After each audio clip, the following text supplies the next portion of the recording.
there'll be an unexpected splash of orange as part of September. They never surrender.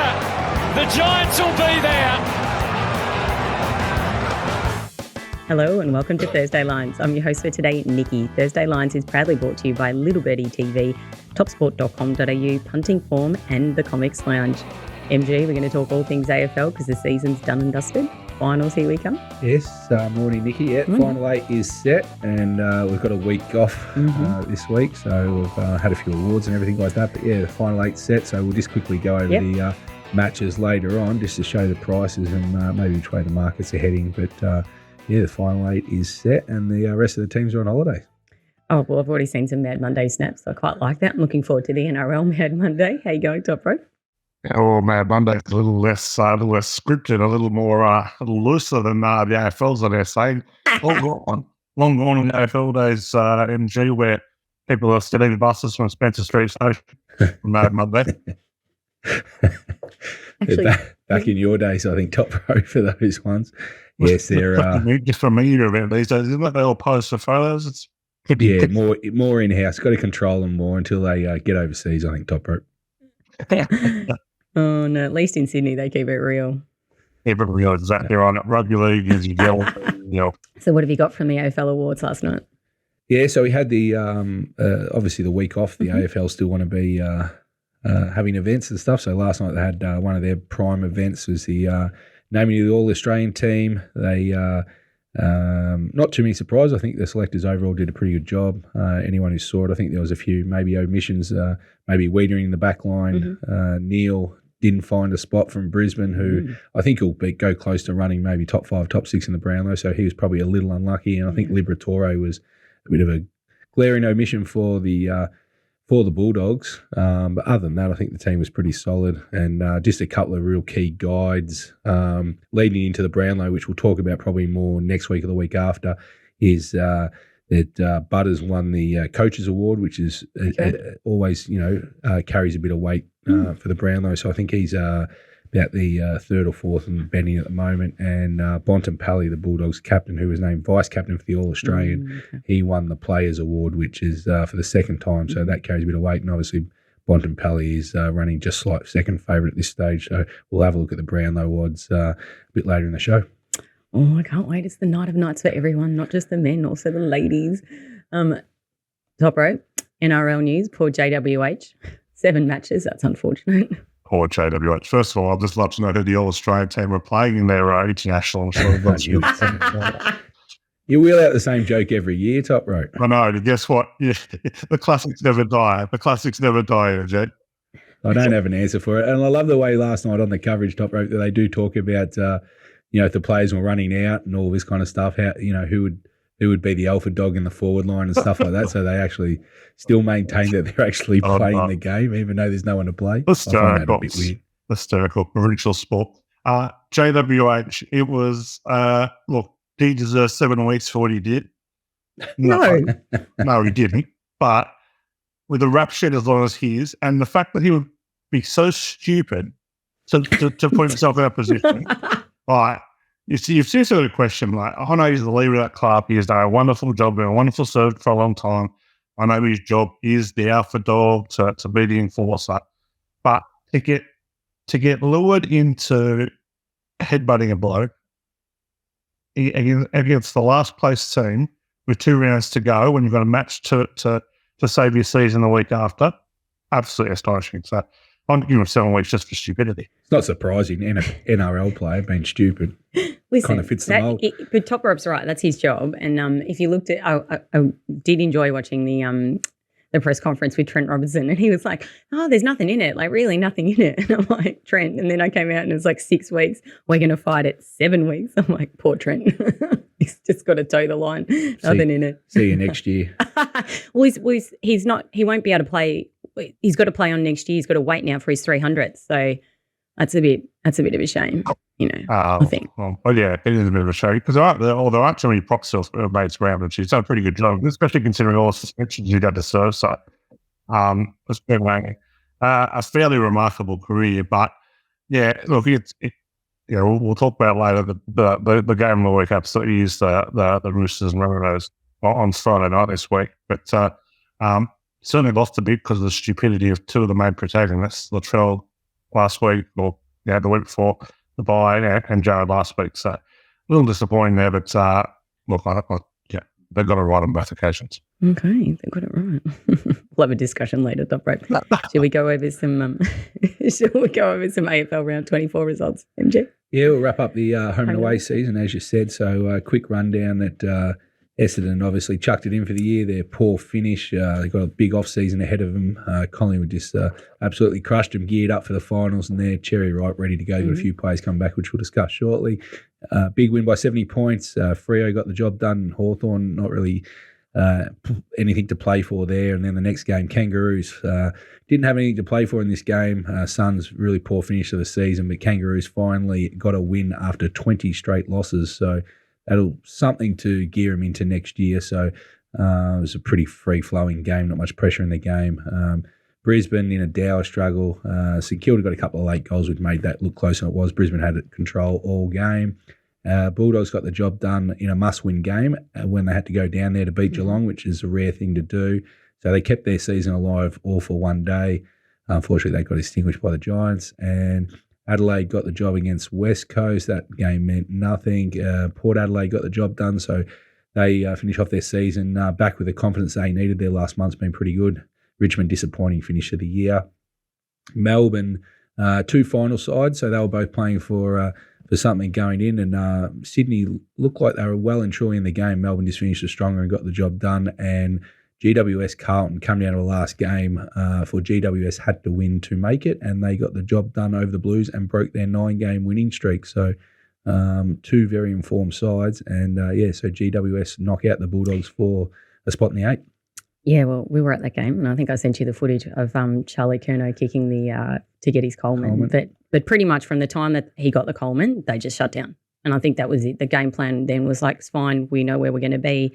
He's got the Coleman, and we'll just conserve, and obviously no injuries going into the finals. So I think you could really tell by the way that they played then that Carlton just shut off, which was unfortunate, but it did show how good Toby Green was. I would say he stood up. That was great.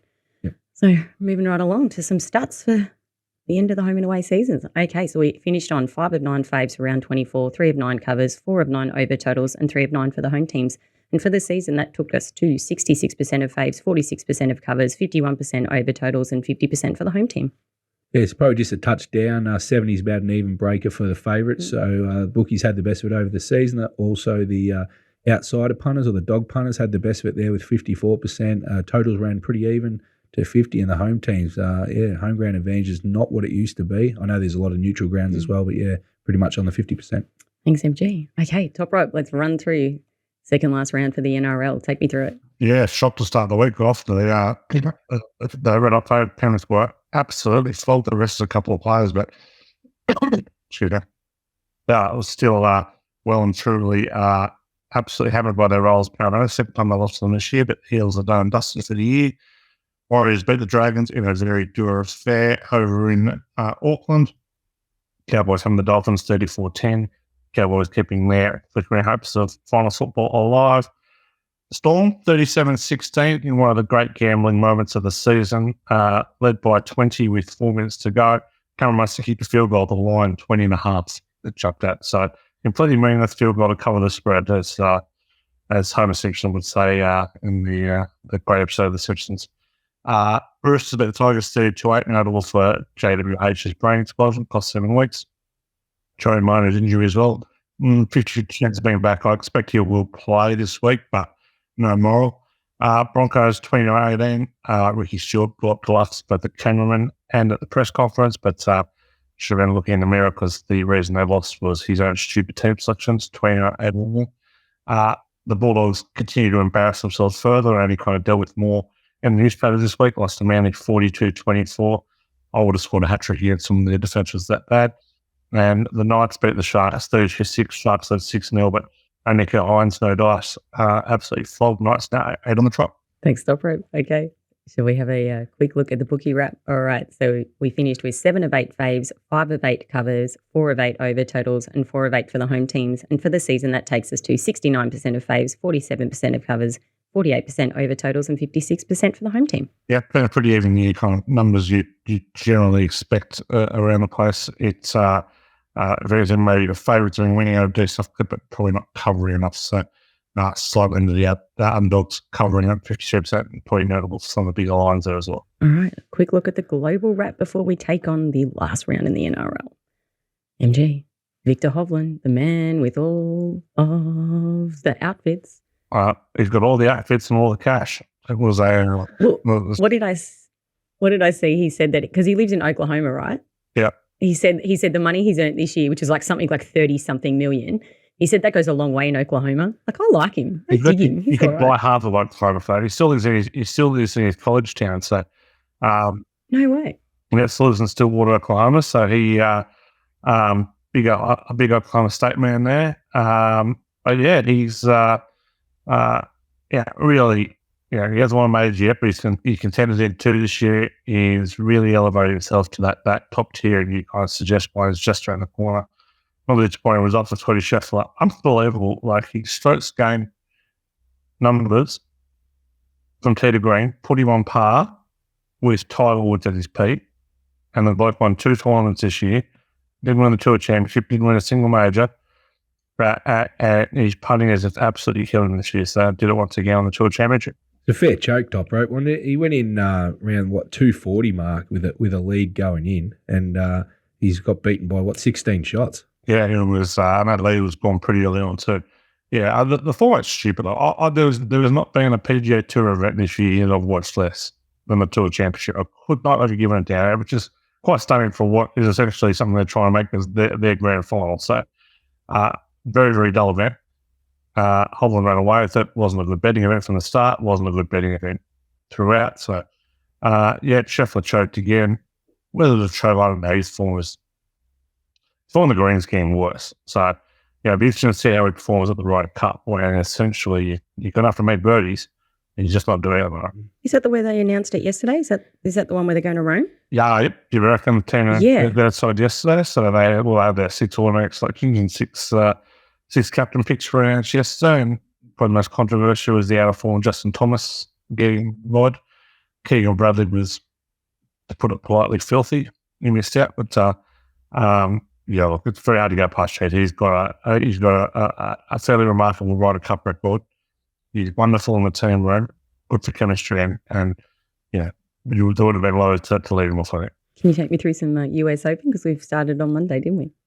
Yes, US Open. The matches are ongoing as we're recording this pod, but currently not too many upsets. I think Tsitsipas there, he's just been ousted overnight, but other than that, the 2 favourites well ahead, Djokovic and Alcaraz. So not too many changes so far in the men's, but we're only a couple of rounds in. And in the women's, not too many changes going. In fact, none of those top ones have been knocked out. So very little change, but it is only in round 2. Yeah, so betting found at Top Sports, and they'll go, I think they start around midnight or something, go through to about midday, give or take. So fills the morning session for us, that's for sure. So, we'll monitor that for next week. We'll get down to the semi-finals for next week's pod. Nitty-gritty for next week. Okay, and we've still continuing with the FIBA Men's World Cup in the basketball? Yeah, the World Cup. There is a few changes. USA at the top is holding pretty firm. Canada's a big mover. I think they started at $13 at the start of the tournament, so they've come into 5. We've lost France, who were I think the second pick at the start of the tournament, and then it's pretty even after that. So USA still the team to beat, but Australia had to survive after losing a pool match to get through, but they're comfortably through to the next section. Okay, that is amazing. Go the Aussies. And your favourite, the AFL W. I've never met someone who loves the AFL W more than you. So when do we start? Friday night at Icon Park. Love-hate, I would have put it. It's like betting on it. Watching it's a different story. But, the AFL W kicks off season 8. So there's 10 rounds. All 18 teams are playing. Kicks off tomorrow night during the bye week for the AFL. So last year's winner will start favourites Melbourne at 3:30. Brisbane, who have lost a lot of players in the off-season. It'll be interesting to see how they go. They lost in the grand final last year to Melbourne, second favourite at $4.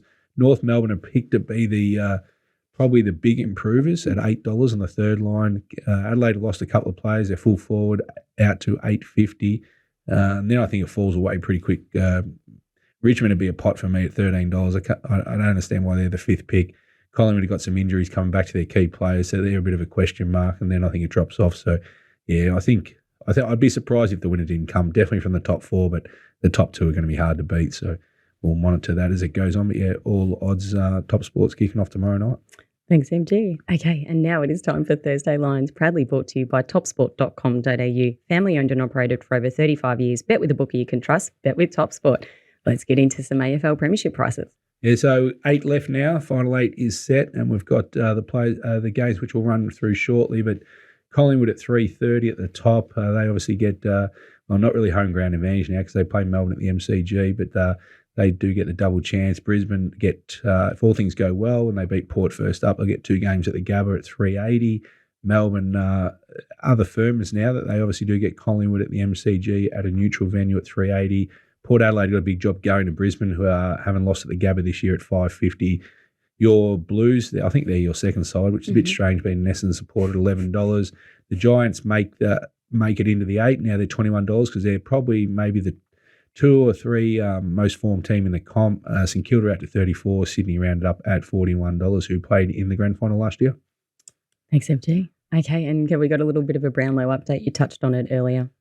Bontempelli. Yeah, so obviously all the matches are finished now. So in terms of the votes are all in theory set and stuff. So yeah, we kind of mentioned a couple of weeks ago that Dacos, once he got injured, he would have missed the last 4 rounds. He was, I think he was about $1.75, $1.80 favourite, and they pushed him out as far as $6, $6.50, which is quite ludicrous, really, with the lead he would have had. So he's now found his way back into favouritism, ahead of Bontempelli, who won the Players Award last night. Zach Butters third, who won the Coaches Award last night at 5:30. So he's actually moved in quite a lot. His finish in the last 4 rounds is something. So if he's within probably 8 or 9 votes of Dacos, he'll run him down. Petrarca, the third pick, who I'm still keen on at the $7. And I think that's about it. Lockie Neal will probably run 5th, but he'll be behind the top 4 groups. So I think there's only 4 chances, but we'll discuss the Brownlow in more depth as the next couple of weeks.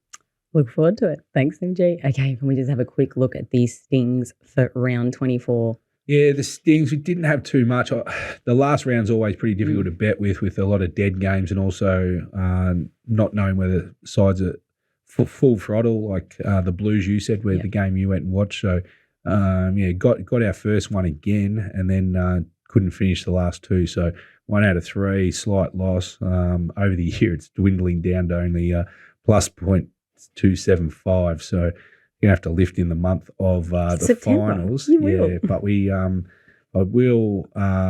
had a pretty good futures result so far with all the futures package that we did at the start of the year. We'll release that at some stage. We've obviously got some Brownlow stuff going, and we've also got Brisbane live at the $8.50 for that as well. But yeah, that's going to be a winning portion to the year. So we'll post that at some stage. Thanks, MG. Okay, Toprope. NRL Premiership. Yeah, the Panthers are on the back of a fairly bad defeat and some impressive fall on the Broncos. The $3 out to 250 with the Broncos into $3. All those 2 teams, the value has to be with penalties and that. Brisbane could surely come off any lower in betting. It's also, I don't think it's a super advantage finishing first. They're probably going to end up with a Storm. Broncos have a shocking record against the Storm. Makes Thursday night somewhat interesting. But it's, I wouldn't sell the Storm. The Storm have scored 37 plus in 5 of their last 6. The only team they haven't done it against is Panthers, and the Pappers back. So, broken record. Give me the Storm. Well, the Storm at 650 is not bad compared to the Panthers at 250. I'll take that. No, I'll take the Panthers at 250 over the Broncos at $3. That seems a rock bottom. Okay. Well, I'm very excited for the minor premiership. Now, take me through the GGOA for last week. We'll wait. So, broken record again. It's been a very poor end of the season, unfortunately. We've seen a lot of favourites winning and covering. We'll skip right over that then. Well, let's go. Shall we check out some AFL games, MG? Yes. A quick preview for finals week number 1. So we've got Collingwood and Melbourne. Collingwood $1.80, Melbourne $2. The line is only 1.5, and that's next Thursday the 7th at 7:20 at the MCG. Yeah, so this will be next Thursday, Okay, a week away. So, yeah, we'll kick off. So, no AFL football this week. So, Toprope and his NRL get a free kick. This will be obviously a cracker too. Neutral venue. So, Collingwood a bit hard done by, finishing on top with no great advantage at all. This will be a cracking betting game. Early thoughts are, I think, the money's come from Melbourne early, and I think the push I'll be surprised, it could actually switch over. I think the value for me at this stage will be just slightly Collingwood, even though I'm a bit conflicted and wanting Melbourne to win the flag. But yeah, I just think ratings-wise and number-wise with the players they'll get back and stuff, I think, I'm going to be against the market flow here, and I think Collingwood might end up being the value. Pretty keen on the total here. They posted 167.5 down to 163 in the market. It's just too high for a final, I think, at the MCG. So, yeah, early play on the under. Early play on the under. I saw that with the Stings and I love it. Okay, now we go to Carlton and Sydney, so must win for both teams. Carlton, $1.48, Sydney, $2.65. The line is 13.5, and that is next Friday the 8th at 7:50. Yeah, tough game to line up. Both pretty informed teams to obviously make it. At certain stages during the year, neither of these sides are on track to make the final, so good job getting there for sure. So Carlton would have won 9 of their last 10, Sydney 6 of their last 7 to get in. I think the key stat here is the venue at the MCG. Carlton are, they've won a few games here, 5-3, whereas Sydney are 0-3 for the year. So I think just from a betting point of view, it's probably not going to be one for me, but I understand why Carlton are pretty strong favourites in this game. Okay, let's go to St Kilda and the GWS. That is next Saturday the 9th at 3:20 in the afternoon. St Kilda $1.98, GWS $1.82, and the line is 1.5. Yeah, cracking. So these teams finish 6th and 7th. As you can see, nothing between them. GWS, I was kind of hoping that the market would open up St Kilda favourite here and GWS would be a bet, but too smart, the bookies, and they've started up on the right side of the ledger. GWS won 9 of their last 11, and St Kilda are very hit and miss going home. So as long as momentum from the bye doesn't hold them here, I think GWS are the side I'd rather be on. Okay, I agree with you, GWS there. And then we go to Brisbane, Port Adelaide to round it out next Saturday at 7:25. Brisbane $1.45, Port Adelaide $2.75. The line is 15.5. Yeah, looking forward to this. So both teams obviously finished the second and third on the ladder, both finished with 17 wins, both coming in with winning form. Brisbane have won 4 in a row. Port have won 3 in a row, so this will be a cracker. Keys obviously home ground advantage with Brisbane finishing second. At the Gabba, they're 11-0 for the year, won their last 12 overall, so it can be hard to go against. So I just think the line's probably a touch big. I think the value might lie with Port, but yeah, we'll see what Port have got 3 or 4 selections that are expected to come in, so we'll wait for teams obviously next week before we dive too much into it. But yeah, I just think Port may be a touch big at the line here. Port, we'll sit and watch there. Thanks, MG. Okay, top rope. Let's go through the NRL because tonight, what a game we've got. Brisbane Broncos take on the Melbourne Storm up at the Gabba. What have we got? Suncorp. Thursday night, 7:50. Brisbane Broncos, $1.63. Storm, $2.25. The line is a flat 4 and the over-under 43.5. Yeah, surprised we took this long to get to this one, considering it's the only sport being played this weekend. But here we go. Broncos Storm, a game that seemingly no team wants to win. Mass changes on both sides. Very embarrassing for the NRL that they followed some other sports here and just started resting most of the key players this week. The Broncos are without their 8 best players, a couple injured, 1 suspended, but 5 being rested. The Storm are resting 11 players, including all their spine. Look, got to be with the Storm here, but it's really a matter of who wants to win this one. So kind of, temper your enthusiasm on the punt. Just something I'm loath to say, but it's the only really way to approach this one. I imagine that the Storm would want to get the Broncos next week. I imagine that the Broncos would probably prefer to get the Warriors next week.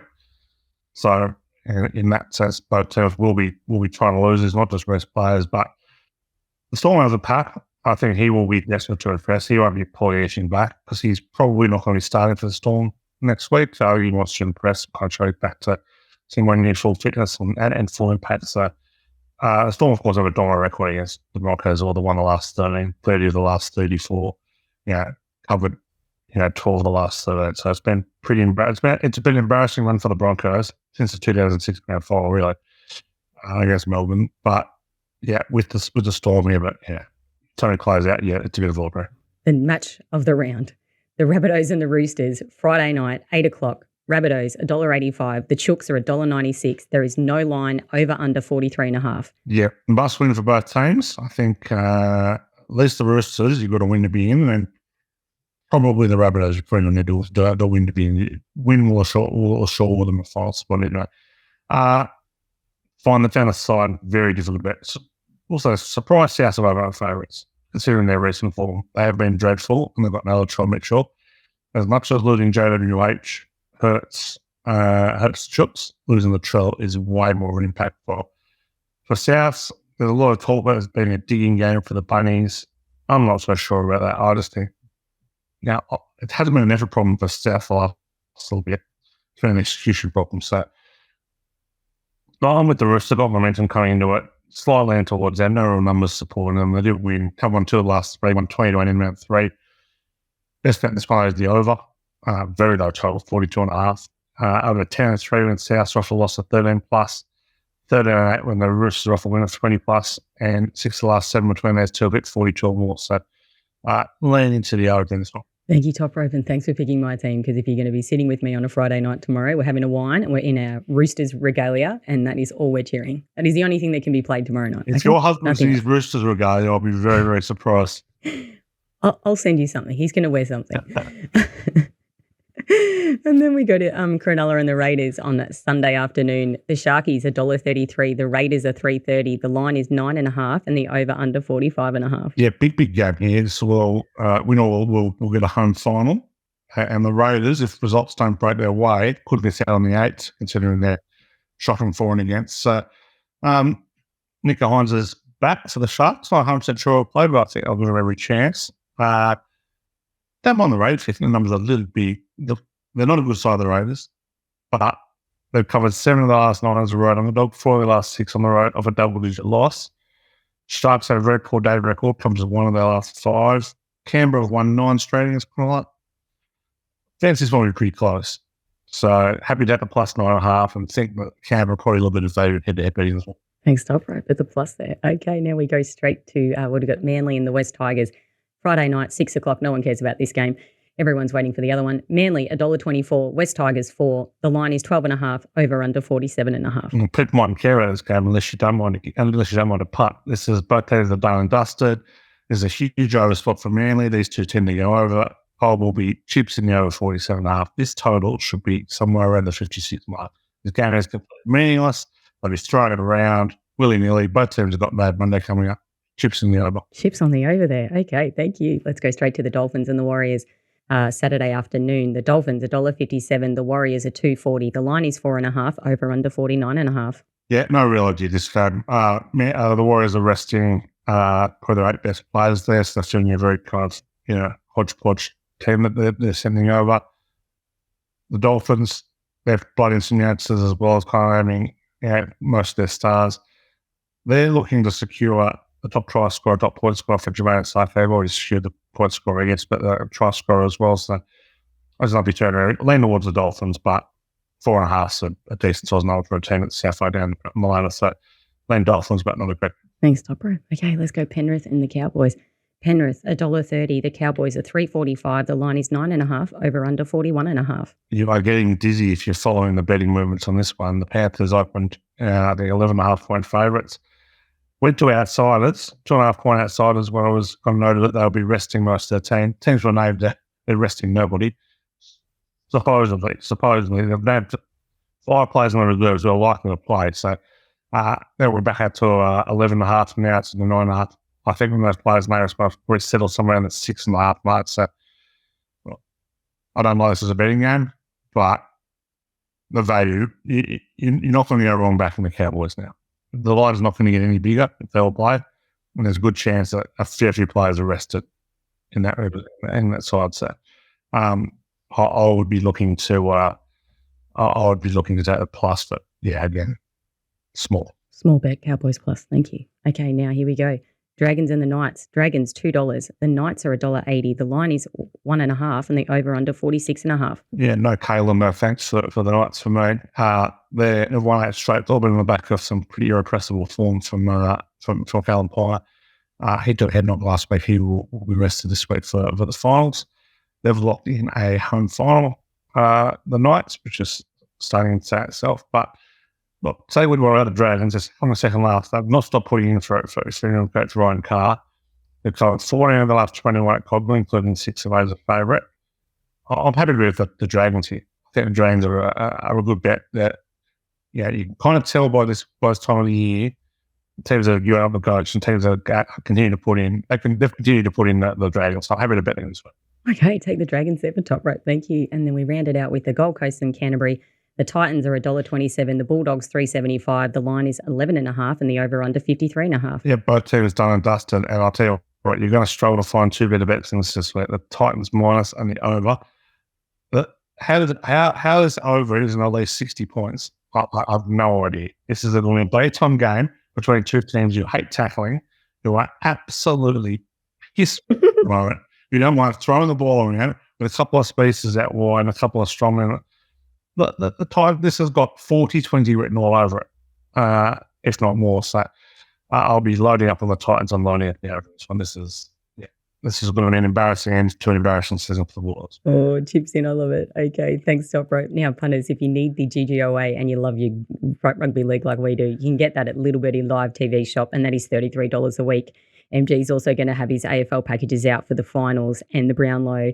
So that is $25 a week in the Little Birdie Live shop. You need them both for all your betting action. That is a wrap for this week of Thursday Lines. Thanks for joining us. Follow us on YouTube. Download our podcast everywhere you get your good podcast from. Follow us on socials. We are Little Birdie TV, Twitter and Insta. Remember, all your footy betting action is at topsport.com.au. Have a great week. See you next week. Oh, actually, I won't be here for a couple of weeks, so I'll see you in a few weeks. Bye.